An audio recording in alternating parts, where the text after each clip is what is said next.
तो दोस्तों ये साउथ इंडियन मूवी है। इसमें एक छोटे गांव की कहानी दिखाई जाती है जिसका नाम पलाची गांव है, जिसमें लगभग 232 लोग रहते हैं और उसमें 40% जो है हमारी महिलाएं हैं। 40% मतलब 100 अगर पुरुष हैं 100 अगर पुरुष हैं तो उसमें क्या है तुम्हारी इसमें 40 ही तुम्हारी महिलाएं हैं। मतलब यहाँ भी महिलाएं कम हैं, ठीक है। और इसमें 60 पुरुष हैं। देख रहे हो दोस्तों, एक छोटा गाँव है उसमें भी महिलाओं की संख्या कम है, ठीक है। फिर इस मूवी में दोस्तों हमारा हीरो कौन है, उसका नाम है उज्ज्वलन, जो गांव में एक डिटेक्टिव का काम करता है। छोटी मोटी कोई चोरियाँ हो गई, किसी की बकरी खो गई, भैंस खो गई, तो सब मैटर ये सॉल्व कर देता है। गांव में एक पुलिस स्टेशन भी है जिसका इंचार्ज हमारा एसआई सचिन है, जो काम में एकदम स्लो है, कुछ काम हम करता नहीं क्योंकि गांव एकदम शांत है, कोई काम हम नहीं करता। अगर कुछ काम क्राइम हो भी जाता छोटा मोटा तो ये उज्ज्वलन के साथ मिलकर उसको सॉल्व कर देता है, हल कर देता है। इधर जो हमारा हीरो उज्ज्वलन है उसकी उम्र काफ़ी हो चुकी है और अभी कुंवारा है। तो दोस्तों जानते हो कि हमारे जो भारतीय माता पिता हैं वो उनका परेशान होना लाजमी हो जाता है, इसलिए इसके भी माता पिता परेशान हैं। इसके पिता का नाम नारायण है। ये अपने दोस्त अशोक के घर जाता है, साथ में अपनी वाइफ को भी ले जाता है। उसकी बेटी भी शादी करने वाली है, इसलिए उसका हाथ मांगने के लिए अशोक के घर जाता है। बातचीत चलती है तो अशोक का तो मन नहीं है, लेकिन इसकी बेटी जो है अशोक की, वो शादी के लिए राजी हो जाती है। शाम को जब ये जो नारायण हैं इसके पिताजी उज्ज्वलन के और ये सब भोजन पे बैठते हैं तो इसकी माँ से उज्ज्वलन की बहस हो जाती है शादी को लेकर। इसकी माँ कहती करता धरता कुछ नहीं है और बूढ़ा होता जा रहा, शादी नहीं करेगा तो क्या करेगा। उज्ज्वलन कहता है कोई बड़ा केस मिलने दो, फिर मैं बताऊंगा कि मैं कितना बड़ा डिटेक्टिव हूँ। फिर उधर एसआई सचिन को दिखाया जाता है जिसका एक दिन बाद इंटरव्यू है और वो तैयारी आज से ही कर रहा है। अपने साथियों से पूछता है कि मैं कैसा लग रहा हूँ, सिंघम दिखता हूँ कि नहीं दिखता हूँ। फिर इसका इंटरव्यू होता है अगले दिन, तो ये पूरे गांव में घूम घूम के इंटरव्यू देता है और बताता है कि मेरा गांव एकदम शांत है, यहाँ पर कोई क्राइम नहीं है, सब अच्छे से रहते हैं, प्यार से रहते हैं। इसीलिए मेरा जो पलाची काबू थाना है वो केरल के आदर्श थानों में से एक है। लेकिन दोस्तों अब यहाँ से मूवी टर्न लेती है, एक अच्छा टर्न लेती है।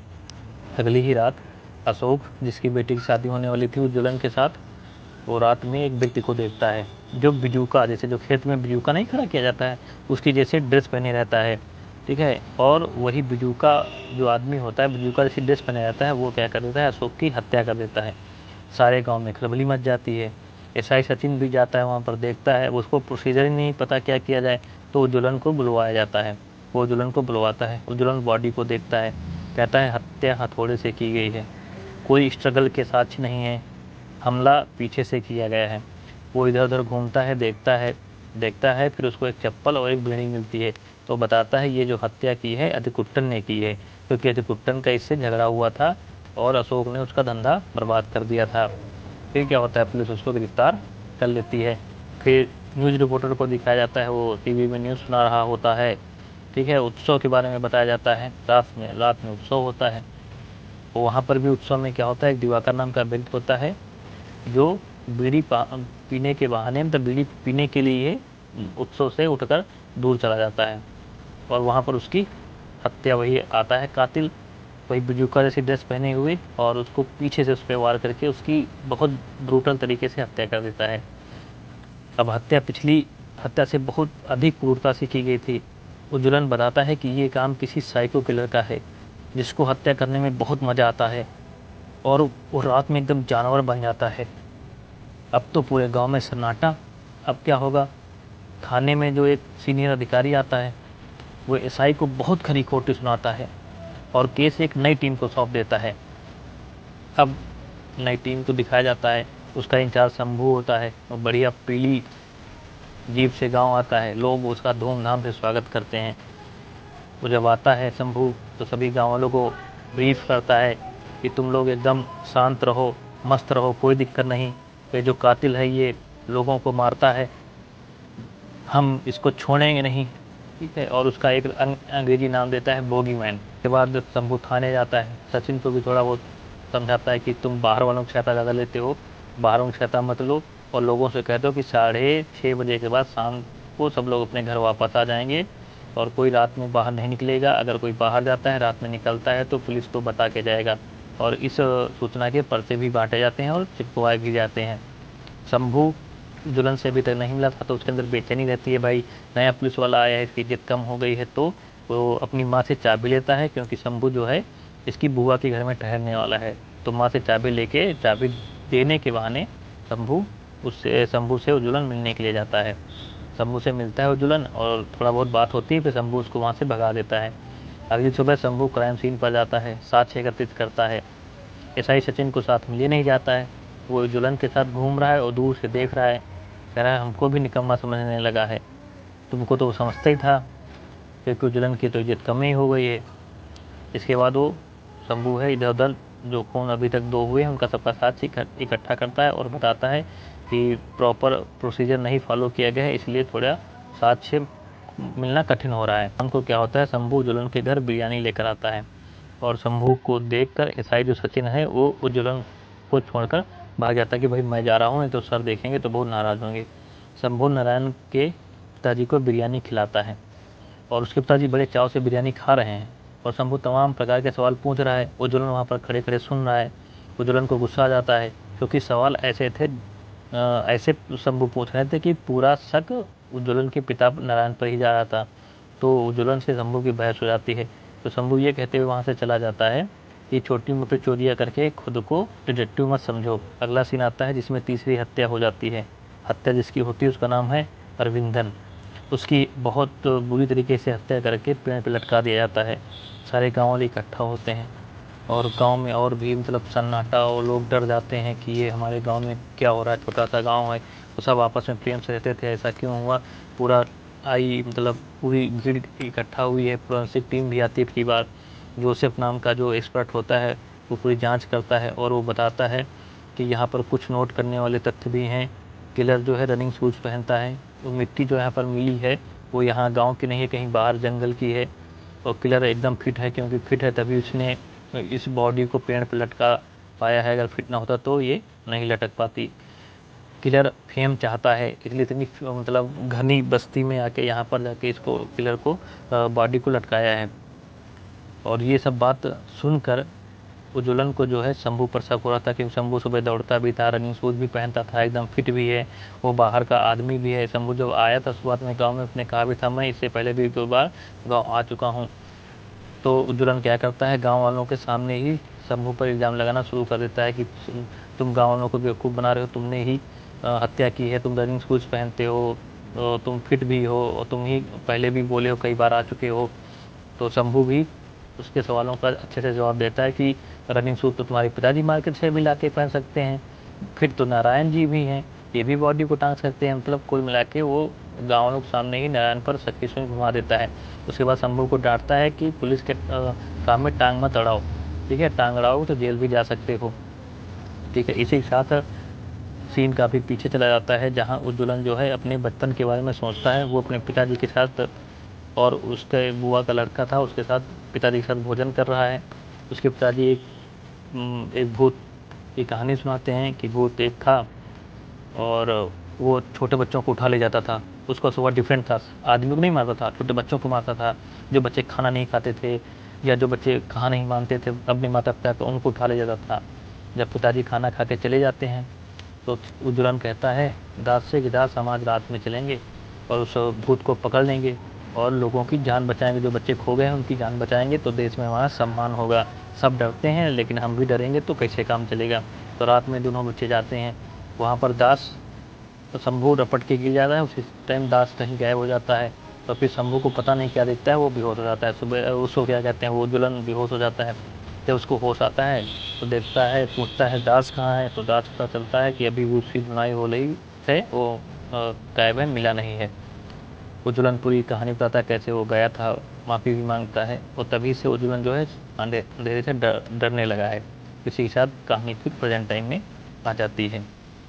पुनः शंभू को दिखाया जाता है जो गाँव वालों को ब्रीफिंग करता है और शाम को 6:30 बजे के बाद ना निकलने की सख्त निर्देश देता है। शंभू कहता है कातिल तुम्हारे बीच का ही आदमी है और अब गाँव वालों को नारायण पर और शक होने लगता है। उज्ज्वलन को भी किसी काम का लोग अब नहीं समझते हैं, क्योंकि अब नया इंस्पेक्टर आ गया है, बढ़िया तेज तर्रार, तो उसका भी लोग मजाक उड़ाने लगे हैं। नारायण के साथ कोई गाँव वाला आदमी बैठना भी नहीं चाहता है। तो नारायण उज्ज्वलन से कहता है बेटा तुझको किसी कीमत पे ये केस हल करना है। उज्ज्वलन कहता हाँ, अब जब लोग तुम पर शक कर रहे हैं तब हमसे कह रहे हो। उज्ज्वलन क्या है, साई के साथ मिलकर एक प्लान बनाता है कि इसको कैसे, इसके अंदर का जो जानवर है कैसे जगाया जाए, क्योंकि सीरियल किलर है तो इसके अंदर का जानवर जगेगा। तो कहता है कि लोग बाहर निकल ही नहीं रहे हैं और रात को पेट्रोलिंग करवाओ, और पेट्रोलिंग कराओ और फिर इस पर नज़र रखी जाए। जब पेट्रोलिंग होगी तो ये बाहर ज़रूर निकलेगा किसी ना किसी का खून करने के लिए। फिर सचिन भी उसकी चाल समझ जाता है उज्ज्वलन की, और शंभू से बताता है कि किसी प्रकार से शंभू को भी पेट्रोलिंग करने के लिए राज़ी कर लेता है। अब 2-4 दिन किसी की हत्या नहीं होती है, तो सब गाँव वाले बहुत खुश होते हैं। लेकिन आगे रात में एक कांस्टेबल जो होता है, 2 लोग होते हैं, कांस्टेबल हेड कांस्टेबल ड्यूटी पे होते हैं। हेड कांस्टेबल को है जो है थोड़ा पेट गड़बड़ होता है तो हल्का होने चला जाता है। उसी टाइम अजय की वो कातिल आके हत्या कर देता है।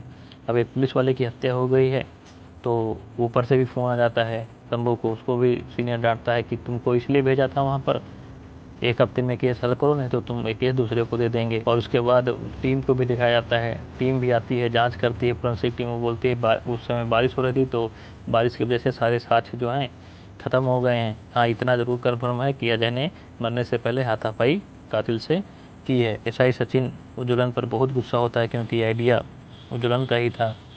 उज्ज्वलन शंभू से भी माफ़ी मांगता है कि कहता है मैंने आप पर शक किया, मुझे माफ़ कर दो, और ये नाइट पेट्रोलिंग का मैंने ही आइडिया दिया था सचिन को। तो शंभू कहता है कोई बात नहीं है यार, मैं पुरानी बातें भूल गया हूँ, लेकिन मेरे पास अब 1 ही हफ्ता है, अगर मैं नहीं केस हल कर सका तो मुझे केस से हटा दिया जाएगा। अब शंभू और उज्ज्वलन मिलकर काम करने लगते हैं और किलर को पकड़ने का प्लान बनाते हैं। तभी एक और हत्या हो जाती है चांदी नामक व्यक्ति की। तो वहाँ पर जो फोरेंसिक टीम का हेड होता है जोसेफ, वो कहता है हत्यारे का जो अब इंटरेस्ट जो है वो कम हो रहा है, हत्या में उतनी क्रूरता नहीं रह गई है। रात में हत्यारे को अब दिखाया जाता है जिसका दिमाग जोसेफ की आवाज़ों से गूंज रहा है और फटा जा रहा है, वो इधर उधर तड़प रहा है। तभी एक और बिजू का तरीके का आदमी दिखाया जाता है। तो ये जो हत्यारा होता है उसका पीछा करता है, जब पकड़ लेता है तो उसका जब नकाब हटाता है तो देखता है पुलिस वाला है, और तभी तक उसको कातिल को सब पुलिस वाले घेर लेते हैं। तो जब कातिल का जो मास्क हटाया जाता है बिजुका वाला, तो वो रिपोर्टर निकलता है जो टीवी पे न्यूज़ सुनाता होता है, वही रिपोर्टर निकलता है। उसको देखकर सब आश्चर्यचकित हो जाते हैं। तो शंभू उससे पूछता है कि तुम तो यहाँ की हो भी नहीं, बाहर के हो, तुम क्यों मर्डर कर रहे हो? और उसका जो तहकीकात हो रही है उज्ज्वलन वहीं पर खड़ा सब देख रहा है। तो वो बताता है, अपनी कहानी सुनाता है कि मैं जब पैदा हुआ था तो मौत के साथ पैदा हुआ था, अर्थात मेरी माँ ख़त्म हो गई थी और मेरा बाप मुझसे बहुत नफ़रत करता था। उसने मुझे जो है एक कमरे में बंद कर दिया था, मुझे कभी बाहर नहीं निकलने देता था। तो एक दिन क्या हुआ, जब मैं 5-6 साल का था तो एक व्यक्ति आया, उसने मुझे देखा, मेरी सारी जो कंडीशंस था वो समझ गया। उसके बाद उसने मेरे पिताजी से बात की और बात करके मुझे घर पर ही पढ़ाने लगा। मैं पहली बार किसी व्यक्ति से बात की थी, बाहरी व्यक्ति से बात की थी, मुझे बहुत अच्छा लग रहा था, मेरा सब कुछ वही था। फिर मैं बड़ा हुआ, एक दिन वो बोले मैं 1 हफ्ते के लिए बाहर जा रहा हूँ, और मुझे कुछ किताबें दे के गए। उसमें एक किताब थी बोगी मैन, जिसको मैंने बहुत मन लगा के पढ़ा। उसमें मेरा मन एकदम रम गया। उस किताब में बोगी मैन के कैरेक्टर को मैं जीने लगा, जिसे सभी लोग डरते थे, वो मुझको बहुत अच्छा भा गया। जब वापस अध्यापक आए तो उन्होंने दूसरा सलाट दिया बुक का और पूछा कि किताबें सब पढ़ लिए? तो मैंने कहा कि मैंने एक ही किताब अच्छे से पढ़ी है। तो अध्यापक ने पूछा वो कौन सी किताब है? तो मैंने वो किताब दिखाई, बोगी मैन। उन्होंने पूछा ये किताब तुम्हें क्यों अच्छी लगी? तो मैं अध्यापक को बाहर ले गया, वहाँ मैंने एक सुअर की हत्या उसी प्रकार कूट कूट के की थी। अध्यापक पूछते अरे ये तुमने ये क्या किया? तभी मेरे पिताजी आते हैं, वो मुझे बहुत पीटते हैं, और उसके पिताजी उसको बहुत पीटते हैं और कमरे में बंद कर देते हैं, अध्यापक को वहाँ से भगा देते हैं। कहा फिर एक दिन क्या हुआ, मैं कमरे में बंद जब हुआ तो मेरे को अंदर में तड़प रहा था, मेरा दिमाग फटा जा रहा था। फिर अचानक बाहर से आवाज़ आई, दरवाज़ा मैं खोलता हूँ तो दरवाज़ा खुला होता है, बाहर देखता हूँ तो वही एक बोगी मैन बैठा होता है जिसने मेरे पिता की लगभग हत्या ही कर दी थी। वो मुझे देता है, वो एक रिंच टाइप का मुझे देता है, दिखाया जाता है, उसी से मैं अपने पिताजी की हत्या कर देता हूँ। फिर मैं यहाँ भाग आता हूँ, फिर मैं यहाँ आता हूँ। फिर मैंने देखा कि एक रिपोर्टर की जगह खाली है, मैंने ज्वाइन कर लिया। मैं एक ज़िंदगी जीने लगा था, लेकिन यहाँ भी मुझे ताने मिलते हैं, मुझसे कोई बात नहीं करता है। मैं यहाँ से भी वापस जा रहा था, तभी रास्ते में एक बच्चे को पीटते हुए मैं देखता हूँ। तब मेरे अंदर का रास्ता जग जाता है कि अब नहीं, अब मैं किसी और के साथ ऐसा नहीं होने दूँगा, और रात में मैं हत्या करता हूँ। इससे मुझे बहुत मज़ा आता है। इसी प्रकार मैं और भी हत्या करता चला गया। इसके बाद तभी एक कांस्टेबल आता है, वो बोलता है दीवार पे कुछ लिखा है। लोग पढ़ने जाते हैं, पूरी टीम जाती है, गाँव वाले जाते हैं, उज्जवलन भी जाता है। उज्जवलन देखता है, फिर आके उस कातिल से बात करता है कि मुझे पता है तुम्हारे साथ कोई एक और आदमी है, तुम अकेले नहीं हो, और मैं उसको भी बहुत जल्दी पकड़ लूँगा। फिर उज्जवलन पूरी उसको कहानी दोहराता है कि तुम लोग 2 जुड़वा भाई हो, और तुम दोनों लोग मिलकर मतलब कत्ल कर रहे हो, और अपने भाई से कह दो सामने आ जाए। तो कातिल नहीं राज़ी होता है। तब उज्जवलन उसको एक कहानी सुनाता है। कहानी में ही दूसरे कातिल को पकड़ने का प्लान वो बताता है, जिसमें पुलिस को बताता है कि गांव में 58 घर हैं, जिसमें 6 ऐसे घर हैं जो थोड़ा दूर दूर हैं, और जो बाकी घर हैं वो बहुत घने हैं, वहाँ पर कातिल तो जाएगा नहीं। 6 घरों में से हमें तय करना है कि वो कौन से घर जाए। एक घर में 2 बुजुर्ग और 2 बालक हैं। हम लोग ऐसा सेटअप करेंगे कि ये उसी घर जाए, और कातिल जाता भी उसी घर है। और जब वहाँ पर देखता है, कातिल पहुँचता, तो देखता है 2 बुजुर्ग 2 बच्चे हैं। जैसे ही उन पर वो मारने के लिए हमला करने चलता है, वैसे ही वहाँ पर शंभू इंस्पेक्टर पहुँच जाता है और कातिल को रोक लेता है। फिर दोनों में काफ़ी हाथापाई होती है, फिर कातिल पकड़ा जाता है। इस प्रकार दोनों कातिल पकड़े जाते हैं, और उज्जवलन को जो है शंभू इंस्पेक्टर जो है डिटेक्टिव उज्जवलन कह के धन्यवाद देते हैं। फिर उज्जवलन वहाँ से चला जाता है। गांव वाले उज्जवलन को सम्मान की निगाह से देखते हैं। उज्जवलन आता है, कहता है कि ये गांव बदल गया है, यहाँ के लोग बदल गए हैं जब से घटना हुई है। लोग एक दूसरे पर विश्वास कम हो गया है करना, लेकिन मैं नहीं बदलूँगा। मैं इसी गाँव में रहूँगा, और मैं लोगों की रक्षा करता रहूँगा, लोगों के लिए काम करता रहूँगा। और वो अपने बचपन की वही फ़ोटो उठा के देखता है। यहीं के साथ दोस्तों मूवी ख़त्म हो जाती है। मूवी अच्छी है, देखना है आप लोग देख सकते हो, एकदम बेस्ट टाइम पास है। जय हिंद, जय भारत।